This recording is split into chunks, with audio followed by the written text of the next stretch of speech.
Hai semuanya, kami dari kelompok 4 pada saat ini ingin menjelaskan tentang materi pasar modal.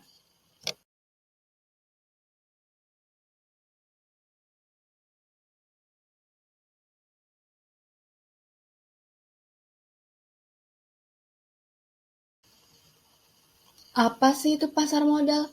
Pasar modal atau capital market merupakan pasar untuk berbagai instrumen keuangan jangka panjang yang bisa diperjualbelikan, baik surat utang atau obligasi, saham, reksadana, instrumen derivatif maupun instrumen lainnya. Pasar modal merupakan sarana pendanaan bagi perusahaan maupun institusi lain, misalnya pemerintah, dan sebagai sarana bagi kegiatan berinvestasi.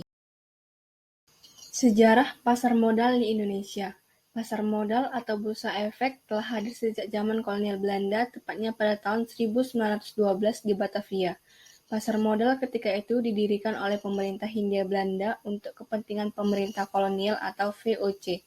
Selanjutnya, transaksi saham pada perdagangan efek pertama kali tercatat pada tahun 1892 yang dilakukan oleh perusahaan perkebunan di Batavia.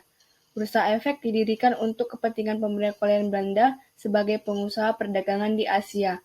VOC membuka Bursa Efek juga untuk mencari modal dalam pembangunan perkebunan massal di Indonesia.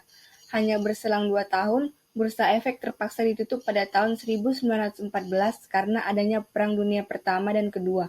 Setelah kemerdekaan Republik Indonesia, Bursa Efek di Jakarta dibuka kembali diresmikan oleh Presiden Soekarno pada tanggal 3 Juni.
Created using Powtoon.